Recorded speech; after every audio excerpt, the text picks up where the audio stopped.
Hello, everyone, and welcome to EnglishPod. My name is Marco. My name is Catherine, and today we've got a monologue. We've got one person talking, telling you how to make the perfect sandwich. That's right. She's a chef, and she's going to teach us. She's going to talk about all the ingredients and some tips on how to make a sandwich. So be prepared. This is going to be a really good lesson. And I'm already hungry thinking about it. So let's listen to the dialogue. We'll be back in a moment.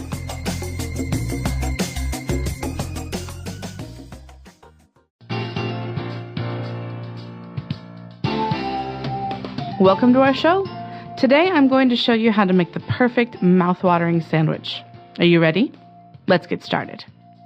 Let's start with the basics. Bread. Bread is an important ingredient here. You need to remember one thing. Choose the bread according to the following criteria: freshness, crumb, and color. If you want a closed sandwich, I recommend you first toast your bread in a toaster or oven, or grill it slightly until it gets a light brown color.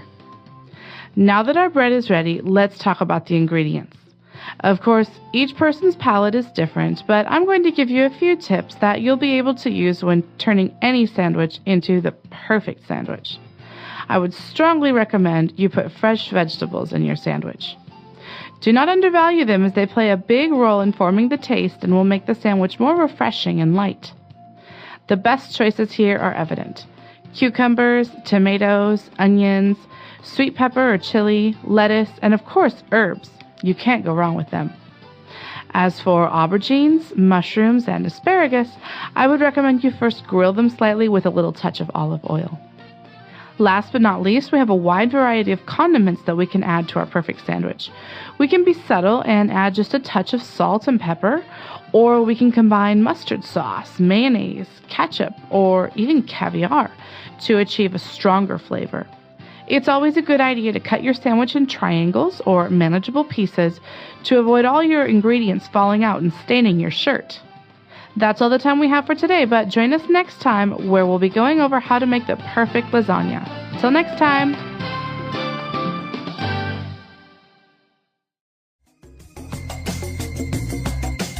All right, we're back. So obviously, I think she knows what she's talking about. This is going to be a great sandwich. All right, so she mentioned a lot of ingredients, a couple of different words that we might not understand. So let's take a look at them now in language takeaway.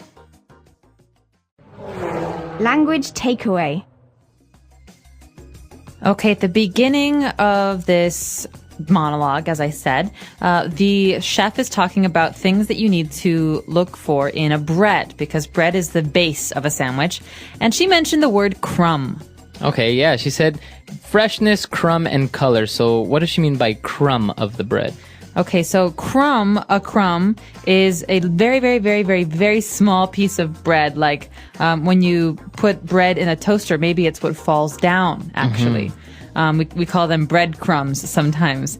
You can cook with them, but they're basically little pieces of bread that fall off. Little grains. Okay.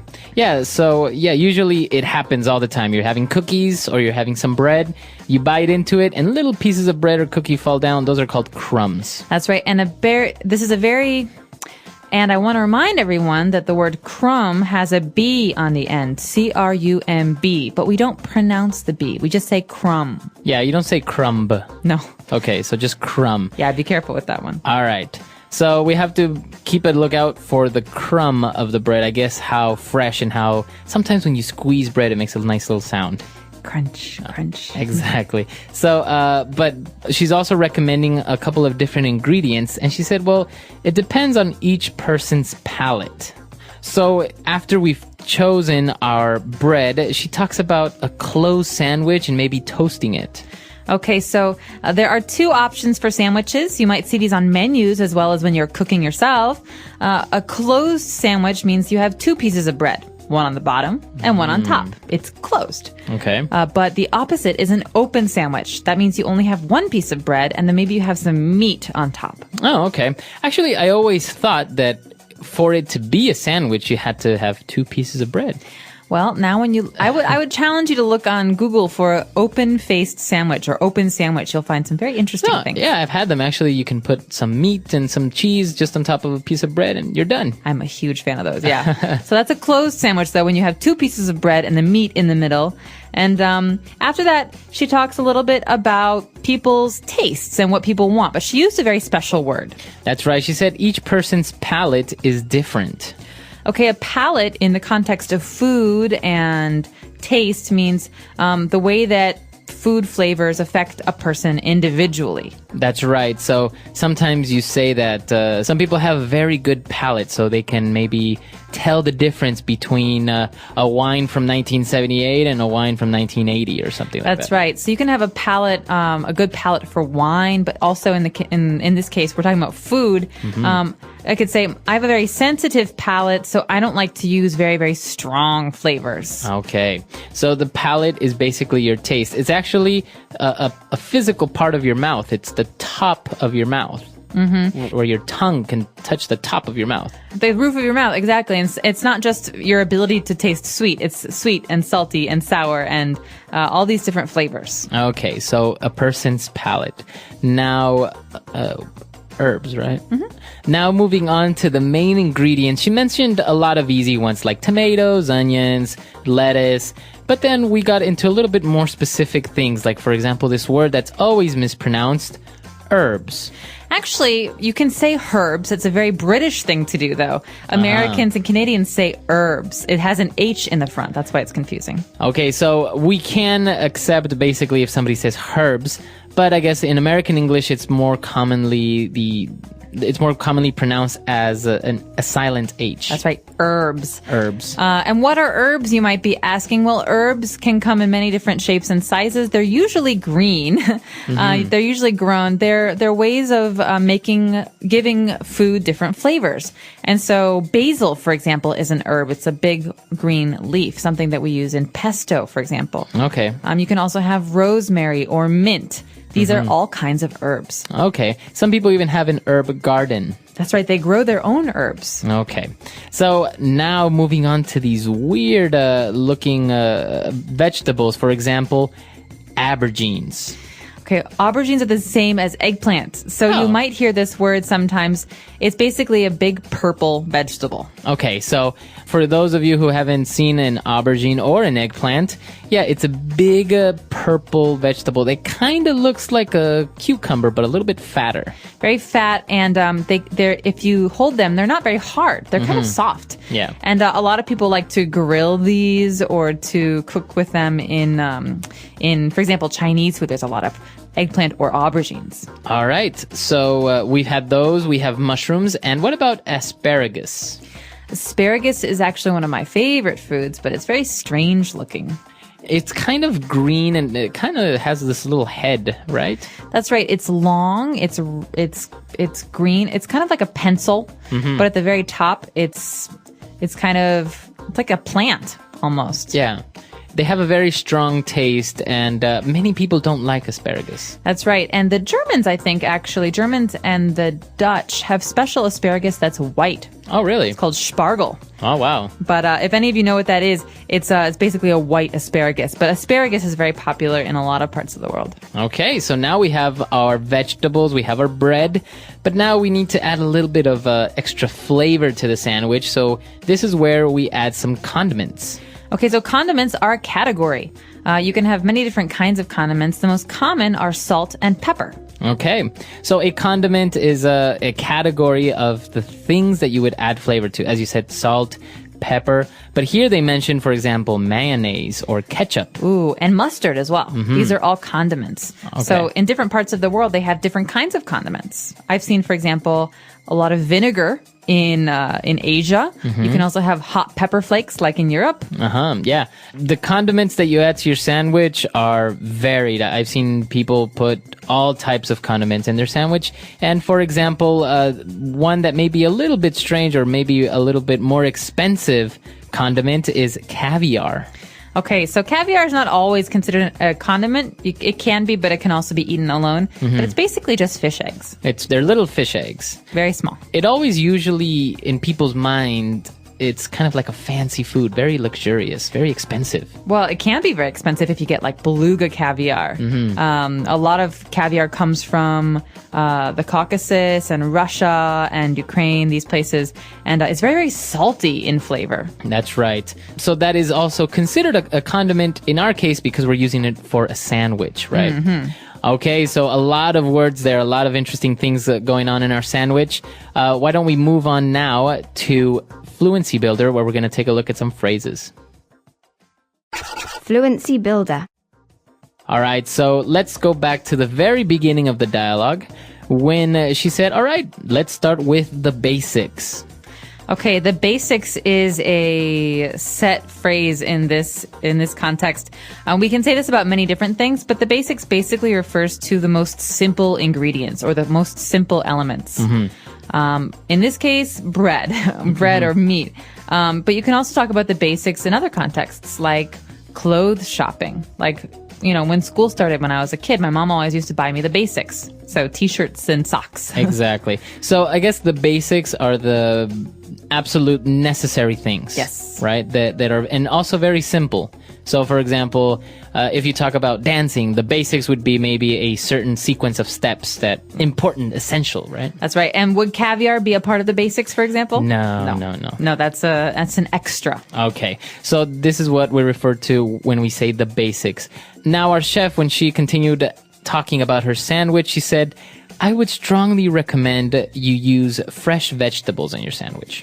Okay, so you can say I would recommend this, but to strongly recommend is to have a very, very strong feeling about something. That's right. You're saying to the person, basically, do it. You must. Yeah. So if maybe your friend is sick, you can say something like, I would strongly recommend you go to the doctor today. That means you really, really should go to the doctor. I would be upset if you didn't.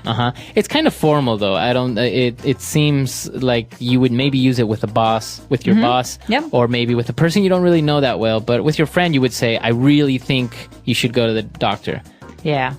But you can say it in both contexts. But yeah, definitely more of a formal thing. Okay. So we strongly recommend that you... Yeah, okay. All right, so now for our... last phrase, right? Where are we? Last but not least. All right, now moving on to our next phrase. When she started talking about the condiments, she said, last but not least, we have a wide variety of condiments.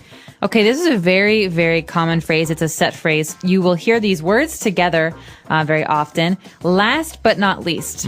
What could this possibly mean? So obviously last means the last step here. The last point. But why not least? Well, it's not least important. Just because it's last, it doesn't mean that it's not important. Okay, so maybe there are many people who have to give presentations in school, and I'm the very, very last person to go. The teacher will say, last but not least, Catherine. That's right. Makes me feel better because Exactly. You're saying you're last, but it doesn't mean you're not important. Exactly. So when you want to make sure that the last point of your presentation or what you're talking about is not ignored, or you want to make sure that that everyone knows that it's also very important, you say last but not least. Great.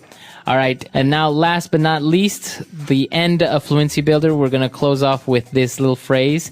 When she was talking about salt and pepper, she said a touch of salt and pepper. Okay, a touch of salt and pepper is basically a measure. It's not a lot. It's a very little amount of salt and pepper. So we can say a touch.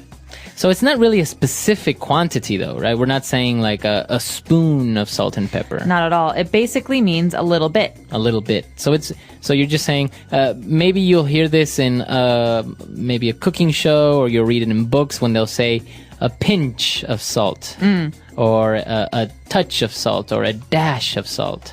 That's right. You could even say it about other things. For example, if my friend just wrote this article and he wanted me to read it, I say, it's a really good article, but it could use a touch of humor. Okay. I think maybe if you made it a little bit funny, it would be better. Or maybe if you're painting your house, you can say, oh, I think a touch of red paint would look really nice on this wall. That's right. A little bit of red paint would be good. Okay. So a touch of, a really, really good phrase. It makes you sound very natural. Okay, so that's all the time we have for today. But before we go, let's listen to the dialogue again.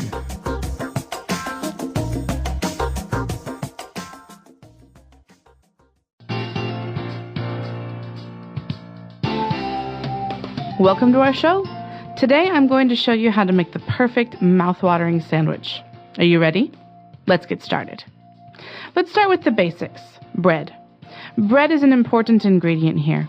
You need to remember one thing. Choose the bread according to the following criteria: freshness, crumb, and color. If you want a closed sandwich, I recommend you first toast your bread in a toaster or oven, or grill it slightly until it gets a light brown color. Now that our bread is ready, let's talk about the ingredients. Of course, each person's palate is different, but I'm going to give you a few tips that you'll be able to use when turning any sandwich into the perfect sandwich. I would strongly recommend you put fresh vegetables in your sandwich. Do not undervalue them, as they play a big role in forming the taste and will make the sandwich more refreshing and light. The best choices here are evident: cucumbers, tomatoes, onions, sweet pepper or chili, lettuce, and of course herbs. You can't go wrong with them. As for aubergines, mushrooms, and asparagus, I would recommend you first grill them slightly with a little touch of olive oil. Last but not least, we have a wide variety of condiments that we can add to our perfect sandwich.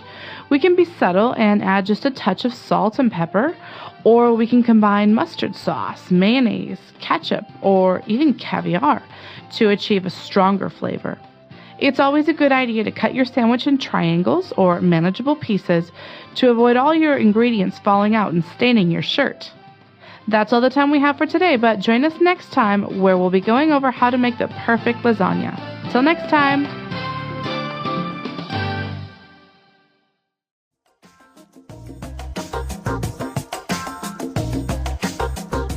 All right, so talking about sandwich, this really reminds me of making sandwiches at home. Grilled cheese sandwich. We didn't really talk about it here, but I think it's my favorite sandwich. The grilled cheese sandwich. Very easy to make, just 2 pieces of bread and cheese inside. Do you use butter, though? Yes. Yeah, so you have to butter the bread, and so when you grill it, it gets really nice and brown. Yeah. Actually, I'm not a very big sandwich fan when I'm having, for example, a meal like lunch. I don't really, I don't know. I think I need something more solid than just a sandwich at times. Interesting. I had a sandwich for dinner last night. Now that we speak about it, yeah. I had an egg salad sandwich. So you had egg salad inside 2 pieces of bread. That's right. But the bread I had was French bread. So that long, thin bread was very crunchy, very delicious. But I like sandwiches for dinner. They are a little bit lighter. Yeah. When you're having a big meal, it just seems like, although maybe sometimes places give you very big, heavy sandwiches that have, like ham and salami and just a lot of things in there. So they're very, very filling. That's very true. Like a meatball sub, for example, is a very heavy sandwich. That's right. But sandwiches come in all shapes and sizes. You can make basically any sandwich that your brain can think of. And so we hope that you've learned some words for talking about sandwiches today. Of course, if you have any questions or comments, or you want to share with us your very favorite sandwich, you should do so on EnglishPod.com. All right. We'll see you guys there. Bye. Bye.